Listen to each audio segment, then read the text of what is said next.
সন্ধ্যা আরতি হয়ে গেলে আমি নিজেই বাড়ি চলে যাই। এবার কেউ যদি চ্যালেঞ্জ নিয়ে থাকতে চায়, যেমন এক সাধু বাবা এসেছিল বেলেটোর থেকে বাঁকুড়া। ঠিক আছে যে নাকি উনি রাত্রিবেলা গোচারণে বেরোন। একটা মন্দির যেখানে সন্ধ্যার পর কোনো জনপ্রাণী প্রবেশ করতে পারে না, যেখানে সূর্যাস্তের পর গ্রামবাসীদের মনে নেমে আসে এক অজানা আতঙ্ক, যেখানে প্রতিটা পদক্ষেপ অতিপ্রাকৃতিক উপস্থিতির অনুভব করায়। কিন্তু কেন একটা ইসকন মন্দিরকে নিয়ে এমন ধরনের কথা শোনা যায়, এবং কেনই বা সূর্যাস্তের পর কোনো জনপ্রাণী এই মন্দিরে প্রবেশ করতে পারে? আসলে কি এগুলো সত্য, নাকি এর বিষয়ে রয়েছে কোনো মানুষের জঘন্য ক্রিয়া? জানতে হলে ভিডিওতে শেষ পর্যন্ত আমার সাথে থাকুন, কারণ আজ আপনি এমন কিছু রহস্য জানতে চলেছেন যার এক্সপ্লেনেশন আধুনিক যুগের বিজ্ঞানের কাছে নেই। নমস্কার বন্ধুরা, আমার নাম প্রীতম। আসুন যাওয়া যাক অদৃষ্টের খোঁজে।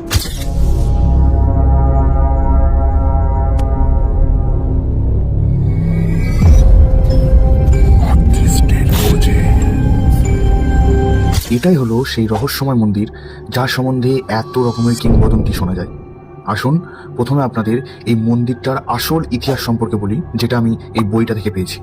1402 সনে রামকানু ব্রাহ্মণ এবং তার স্ত্রী বাড়ির লোকের সাথে বিবাদ করে তাদের ইষ্টদেব শ্রী গোপাল ঠাকুরকে নিয়ে দুজনাই জঙ্গলের মধ্যে বেরিয়ে পড়ে। 3 বছর পর 1405 সনে জমিদার গোপাল দাস জঙ্গলে শিকার করতে বেরিয়ে এই ব্রাহ্মণ আর ব্রাহ্মণীর সাথে প্রথম দেখা হয়। মাধবের প্রতি তাদের এত পরিমাণ ভক্তি দেখে জমিদারবাবু রামকানু ব্রাহ্মণকে 750 বিঘা জমি দান করেন, আর তারপরেই রামকানু ব্রাহ্মণ এই মন্দিরটিকে প্রতিষ্ঠিত করেন। সব থেকে আশ্চর্যজনক ব্যাপার হচ্ছে 1405 সনে যে মূর্তিটি প্রতিষ্ঠিত করা হয়েছিল সেটা এখনো পর্যন্ত রয়ে গেছে। এত বছর কেটে যাওয়ার পরও ঠাকুরের মূর্তি দর্শন করলে মনে হয় মূর্তিটি আজই প্রতিষ্ঠিত হয়েছে। এখন এটা তো গেল মন্দিরের ইতিহাস, এবার আসা যাক আসল রহস্যটার ব্যাপার, যেটার জন্য আপনারা এতক্ষণ ধরে অপেক্ষা করছেন। দিনের বেলায় মন্দির প্রাঙ্গণ লোকারণ্য থাকলেও সন্ধ্যা 6:30টার পর থেকে এখানে কাউকে ঢুকতে অনুমতি দেওয়া হয় না।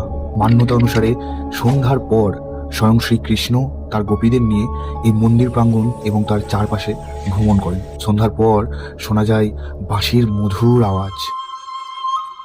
এত সুন্দর একটা দৈবিক পরিবেশের মাঝেও একটা চাপা ভয় এই গ্রামবাসীদের মনে আজও কাজ করে চলেছে। তাদের মতে সন্ধ্যার পর মন্দির প্রাঙ্গণে যারাই এসেছে বা আসবার চেষ্টা করেছে তারা না হয় পাগল হয়ে গেছে, আর না হয় সত্যি হারিয়ে ফেলেছে।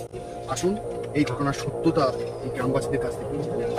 আমরা শুনেছি এই মন্দিরে যে সন্ধ্যার পর কেউই ঢুকতে পারে না। কেউ যদি চ্যালেঞ্জ নিয়ে বা ঢোকার চেষ্টা করে তাহলে তার সাথে অত্যন্ত খারাপ কিছু হয়। তো এই বিষয়ে আপনি আরো কিছু তথ্য দিতে পারবেন? আমি যেটুকু জানি এটুকু আমার গল্প শোনা, আমি কিন্তু নিজের চোখে দেখিনি। আর আমি এখানে সন্ধ্যা আরতি আমি রেগুলার দেখতে আসি, আর এখানে সমস্ত লোকজন সবই বাড়ি চলে যায় সন্ধ্যা আরতি করে।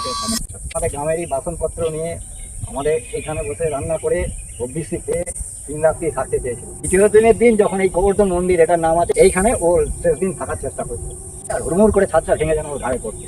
ও শেষ অবস্থায় বাসনপত্র এখানে ফেলে রেখে নাকি ও নদীর বাঁধ টপকে বাড়ি পালাবার চেষ্টা করেছিল।